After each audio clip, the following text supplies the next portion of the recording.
Hey girl, welcome to the Get Your Guide Coaching podcast. My name is Anwar White, but you can just call me your own personal dating and relationship coach.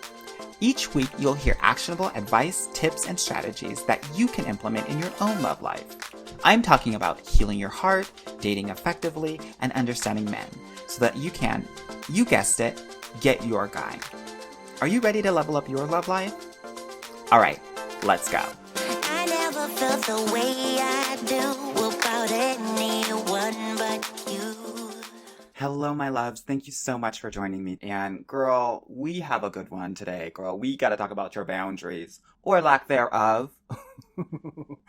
Bitch, we got to get our boundaries together, okay? And so this is why I have left my final episode of season 1 of my podcast to talk about it. And here's been my experience, right? I've been doing this dating and relationship coaching work for over a decade now. And when women come to me, the strong, smart, and successful women that I work with, I know that there's some boundary work that needs to happen. When they're on a consultation call with me, right? If they're sliding into my DMs, the boundary issues are disguised as other issues, such as self-care, conflicts with other people, envy and jealousy, trouble with time management, and concerns around social media and how it affects their emotional state. Generally, once I hear their stories and tales about resentment and unhappiness and feeling overwhelmed and codependency, I generally say to them pretty gently, girl, I think you might have some boundary issues. And with that, we begin to work to uncover those boundary violations, right? Learning how to communicate boundaries to others and also dealing with the aftermath of setting those boundaries. Yes, girl. There is aftermath when dealing with discomfort and guilt that comes from asserting yourself. So here are the signs that you may need some boundaries. Okay, girl? If you're feeling overwhelmed, boundaries. If you feel resentment toward people for asking for your help, boundaries. If you're avoiding phone calls and interactions with people you think might ask for something, boundaries. If you make comments about helping people and getting nothing in return, boundaries. If you're feeling burnt out, boundaries. If you frequently daydream about dropping everything and disappearing, boundaries. If you have no time for yourself, boundaries.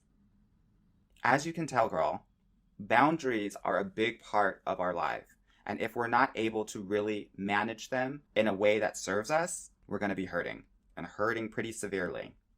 So I know you might be asking yourself, well, what are boundaries? And my definition of boundaries is that boundaries are expectations and needs that help you feel safe and comfortable in your relationships, right? These expectations in your relationships help you stay mentally and emotionally well. And learning when to say no and when to say yes is an essential part of feeling comfortable when interacting with others, especially in your romantic relationships. What I've seen is that mental health issues can arise, such as anxiety, because you get really stressed out because your boundaries are not set in place, girl. When we're stressed, our brain has difficulty shutting down, and that affects our sleep.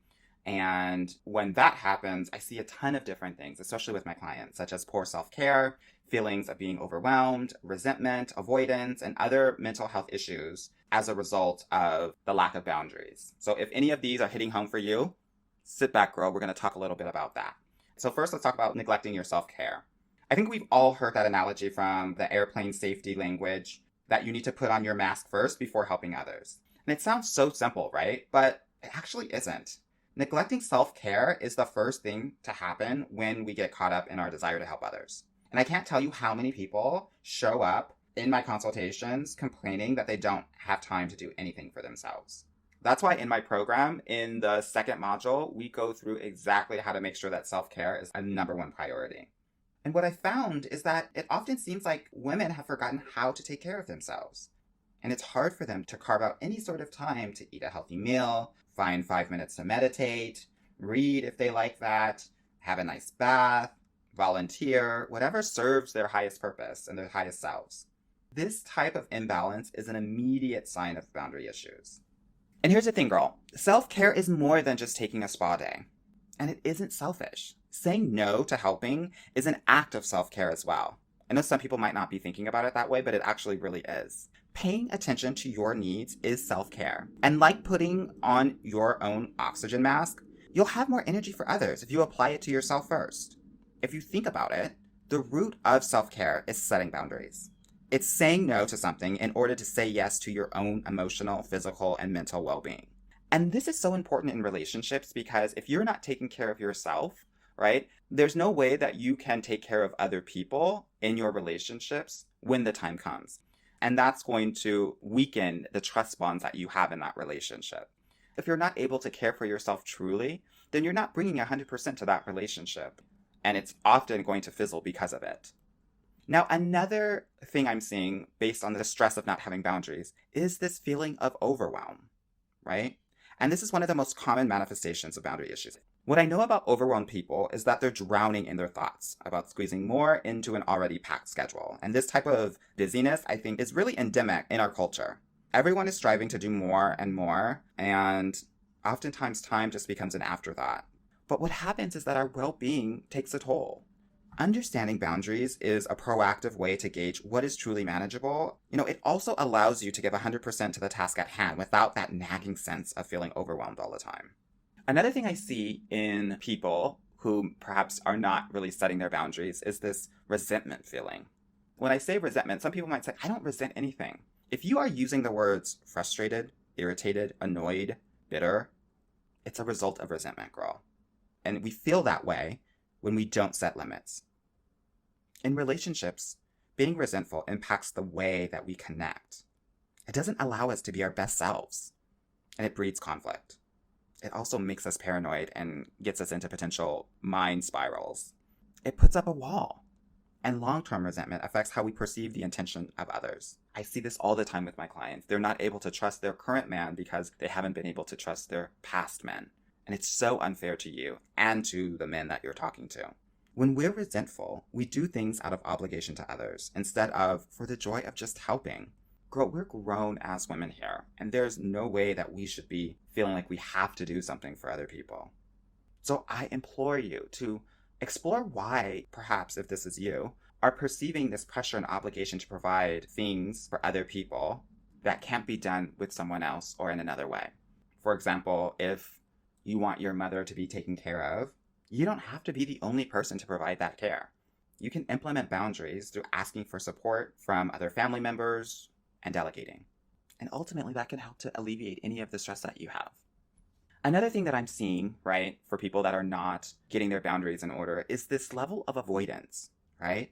If you're disappearing or ignoring or cutting people off, you're in your avoidance state. Not responding to a request, delaying setting the record straight, or failing to show up are ways that we avoid situations instead of dealing with them proactively.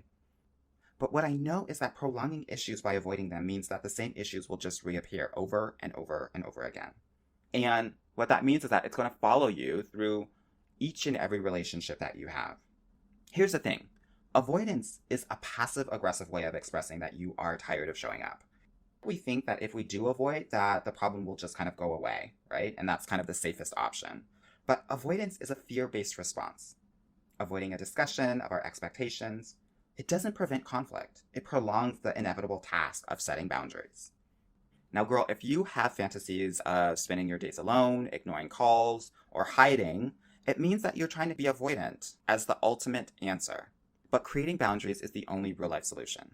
And learning to be assertive about your limitations with others will help you eliminate these symptoms and manage sometimes bouts of depression or anxiety, right? The lack of understanding about boundaries really breeds unhealthy habits. So what I want to do now is I want to break down why we have boundaries and why we need them. And then I'm going to talk about what sort of things you can say, what sort of things you can do to help to assert those boundaries. So creating healthy boundaries leads to feeling safe, loved, calm, and respected. They are an indication of how you allow people to show up for you and how you show up for others. But it doesn't just stop there, right? I mean, when I think about boundaries, I think about them in terms of them being a safeguard to overextending yourself. I think boundaries are a self-care practice. I think that they help to define roles in relationships. They communicate acceptable and unacceptable behaviors in relationships. They serve as parameters for knowing what to expect in relationships as well. When I think about boundaries, I think that they are a way that you ask people to show up by upholding your needs first and foremost. That they're a way to communicate your needs to others. That they help to create healthy relationships, create clarity, and ultimately help you feel safe. In a nutshell, boundaries are a cue to others about how to treat you. And there are different types of boundaries, right? We have our weaker boundaries, and those are the ones that lead you to feeling a bit depleted or overextended. And those kind of weak boundaries look like oversharing or being codependent or kind of the inability to say no, the people pleasing, the dependency on feedback from others, the paralyzing fear of being rejected, and the accepting of mistreatment. Those are the weaker boundaries, and I don't want you to have those, right? An example of those weak boundary settings would be saying yes to things that you don't really want to do. And then on the other side of the spectrum is these really rigid boundaries. And rigid boundaries are really involve building walls to keep others out as a way to keep yourself safe. So like the weaker boundaries lead to an unhealthy closeness. The rigid ones are like a self-protective mechanism meant to really build distance. And that comes from a fear of vulnerability, which is something that I work with pretty significantly with my clients in my program, often because one has a history of being taken advantage of, right? So, for example, the person with the weaker boundaries might loan money to people because they feel obligated to. The person with a rigid boundary might never loan money to anyone, right? So, what do rigid boundaries look like? They look like never sharing. They look like building walls or avoiding vulnerability, cutting people out with a quickness, having high expectations of others, and enforcing strict rules. Some examples of rigid boundary setting, I think, would be, saying no harshly as a way to discourage people from ever asking you anything else about that in the future. Or having a rule that you never do something. Never babysit a friend's or family member's kids. You never pick anyone up from the airport, whatever it may be. Now I want to talk about healthy boundaries. I know you're like, girl, just get to the healthy boundaries already. I want to know how to do it and how to do it well. Girl, I got you. So healthy boundaries are possible when your past doesn't show up in your present interactions, right? That you're not bringing on that trauma and that hurt little girl to how you're interacting as an adult right now. It requires an awareness of your emotional and mental and physical capabilities, and it's combined with clear communication. And I think healthy boundaries looks like, being super clear about your values, listening to your own opinion or your intuition, sharing with others appropriately, having a healthy level of vulnerability with people who have actually earned that trust, being comfortable saying no, and being comfortable also hearing no without taking it personally. These are all of the things that I work with my clients on. So if you feel like you're struggling with any of these things, girl, you should book a consultation call with me because we need to get that cleared up. If we don't have this, it is going to be very hard to have healthy relationships, not just romantic, but in all other parts of your life. So we've got to nail this down. So what are some examples of healthy boundary work? I think it's, for example, saying no without apologizing because it's the healthiest choice for you at that moment. So look, it's true that setting boundaries isn't the most easiest thing to do, right? I think that we all have this paralyzing fear about how someone might respond with anger or they won't like you anymore, and that can easily hold us back. Oftentimes I see people playing out awkward interactions in their heads and preparing for the absolute worst possible outcome. But trust me, short-term discomfort is so worth it to have a long-term healthy relationship. Remember, when you're setting a boundary, there are two steps to the process. There's the communication and the action. Communication is verbally communicating your needs and not assuming that people automatically know what your boundaries are based on body language, based on your facial expressions, or any sort of unspoken expectations. When you explicitly state what you expect, there is little room for others to misinterpret what works for you and what doesn't. So how do we communicate these things? Assertive statements are the most effective way to really do this, right? Verbally communicating your boundaries sounds a little bit like this. So for example, you might say something like, when we have a disagreement, I'd like you to use a lower tone and take a break if you feel like you're getting too heated in the argument. Also, I will mention when I'm becoming uncomfortable with your tone. Or another example would be, it's important to me that you honor plans that we set up. If you need to change our plans, please send me a text a few hours beforehand. I have some other examples for you as well. You can also just say no. You can also say something like, I'm not able to help you with X, Y, and Z. Or I don't feel like talking about X, Y, and Z. Or I appreciate you trying to help, but this isn't helpful for me. The best way to help me is to X, Y, Z. I feel uncomfortable talking about X, Y, Z or uncomfortable doing X, Y, Z. I cannot be the person to do X, Y, Z for you at this moment. Or I don't like it when you XYZ. Please stop. Or please stop yelling at me. This is not how I communicate. Or I'm not comfortable giving you details about XYZ at this moment. You'll see in all of these different examples, there was no explanation. This is just my boundary, and you're either going to respect it or not. So that's part of the communication aspect of the boundary work. The next part is the action, right? Because the process doesn't really end with just communication. You must uphold what you communicate through your behavior. So let's use the example of when you tell someone that you want them to honor your plans, and if they don't, please send you a text a couple hours beforehand. So let's say a friend violates that. You need to reinforce it with action. In this case, you would let your friend know that you can't accommodate the changed plans because they didn't give you enough notice. You might say something like, I want to hang out with you, but my schedule won't allow for the adjustment. Let's set up a time together next week. Girl, I know it's hard, but honoring your boundaries through action is the only way most people will understand that you're serious. And that's going to help the people in your life become serious about your boundaries, about you and your relationship together. Ultimately, boundaries are for you and the other person, but mostly for you. So I always want to leave our podcast with exercises or things that you can do at home to implement some of the lessons and the learnings that I try to have on these episodes. So what I'd love for you to do is either in your journal or on a sheet of paper, I want you to think about a time when you wanted to say no but didn't. How could you have expressed that boundary?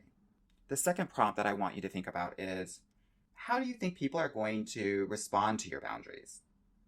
And whatever answer you have, I want you to ask yourself, is that based on fact or is it based on your own assumptions? And then thirdly, I want you to ask yourself and answer for yourself, where are you in need of boundaries right now? I want you to list at least 3 places or relationships where you would like to set a new one. Awesome. Well, I hope that this has been informative and beneficial for you. I want to hear about some of those boundary answers that you have for yourself. So please email me some of those answers and maybe even your new realizations to my email address, anwar@getyourguycoaching.com. I can't wait to read them. All right, my loves, be well. Let's get our boundaries together and have a great week. With that being said, I need to also set a boundary, and that is that I'm going to be taking a few weeks off. And no, this is not an April Fool's joke, even though that this podcast is published on April 1st. We are going to take a month off to get caught up on season 2 of the Get Your Guy podcast and also to have some rest. Girl, it is getting warm up here in Montreal and I have to be living my best life because Lord knows that the snow will be back before I know it. So yeah, I'm setting a boundary and I am going to take the month of April off. I'm going to miss you all, and I hope that you all also live your best lives in the month of April as things start to open up around the world. It has been a pleasure publishing and launching the first season of the Get Your Guy Coaching podcast, and I hope that you have received so much value from it. I also want to say that if you've received so much value from this podcast, great, but know that this is just like a small appetizer. If you want the real deal, right? If you are okay with the salad of this podcast, that's fine. But if you want the filet mignon and everything else that's associated with the big grand meal, then I want to invite you to book a free consultation call with me. And I'll talk to you about my amazing program where women are finding their guy, finally. And they feel safe, they feel heard, they feel understood, and they feel like they could spend the rest of their lives with the men that they're meeting, the men that they're dating, the men that are actually showing up for them. If you want that in your life, I want to invite you to book a free consultation call with me. I'm here to help. I'm here to serve, as you've seen in the first season of this podcast. It has been my pleasure to share my knowledge with you around dating, love, men, and relationships. And I can't wait until we talk again in season 2. Bye, my loves. Hey, girl. Thank you so much for listening to the Get Your Guy Coaching podcast. If you like this episode and want to talk with me personally, please book a free consultation at www.getyourguycoaching.com/apply or subscribe and leave me a review wherever you listen to your podcasts. Talk soon.